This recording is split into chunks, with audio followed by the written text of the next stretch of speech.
Deputy Coppinger, you're next. It's okay, I'm not ready to come in yet. No, sorry, it's again, apologies. The rule here is... Nobody else in. Just lock the door, Chairman.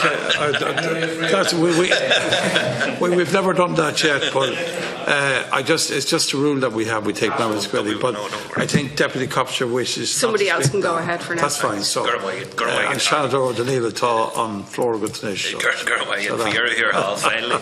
Thank you. I just want to begin, Chairman. Thanks for allowing me to come in and contribute to this, because I do think it's a very important debate, and it certainly is cross-cutting. You and the Senator Féin and I all sit on the Good Friday Agreement Implementation Committee, and for me, while it shouldn't have to, this issue obviously goes right to the root of a 21-year-old international agreement, and the barrier that has been put up against athletes, I think, runs contrary to that agreement. And I just want to, for the purpose of the record, Chair, read a part of Article 2 of the Constitution, which says it's the entitlement and birthright of every person born in the island of Ireland, which includes its islands and seas, to be part of the Irish nation.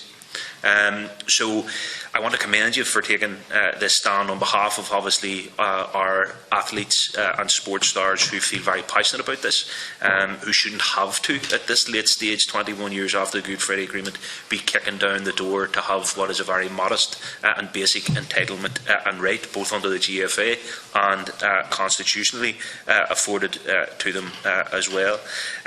So just so I'm clear, I just want to ask two questions, Chair, and that is that, so I understand this right, athletes competing at an Olympic level are competing representing Ireland in its entirety, so they're representing the island. When it comes to European and international competitions, while athletes from the north can participate, the entity that they are representing at that European and international stage is merely the 26 counties. That's correct. Okay, so that is the ask here. That is what needs to change for the purposes of equality and for the purposes of citizenship and everything else. That if my neighbour in Belfast is a gifted athlete and wants to declare for Ireland at the international stage, the other neighbour across the road might want to compete for Team GB, and that's fine, as you rightly acknowledge.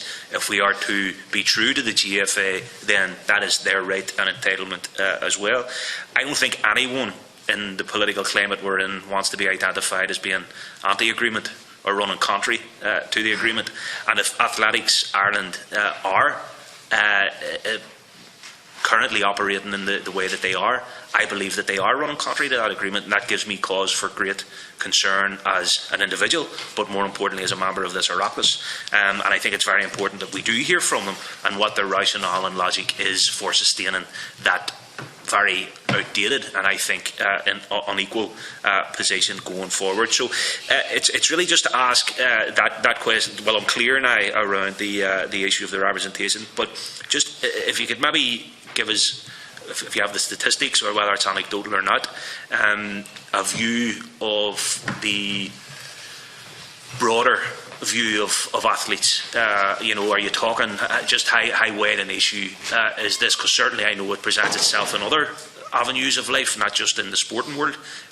So it doesn't surprise me that it has become an issue. But just so we as a committee clear, this is obviously something that has mobilised yourselves and has warranted just coming in before us. So it's just to get a view on that, Chair, and thank you. Mr. Chairman, with your permission, I'd like Dara, he has a short statement to read and it will answer the Senator's question. Fine. Just before you do, I just want to, I have a meeting at 1 o'clock, and I know it's a half an hour away and I'll have to go then, but we can pick, the Vice Chair isn't here, so if we're still in session, somebody else will take the chair, we can raise it. Sorry, go ahead. Dara, go ahead. Thank you very much. Hello, my name is Dara Renix and I'm a runner with Borthameen Athletic Club in County Meath. I'd like to thank the committee for allowing me the opportunity to speak on a serious issue of the boundary rule that negatively affects all Irish athletes at European and World Championships. It is a great honour to represent your country in any sport in Ireland, but unfortunately with athletics it is tinged with the fact that you are not representing the island of Ireland. You are only representing the Republic of Ireland.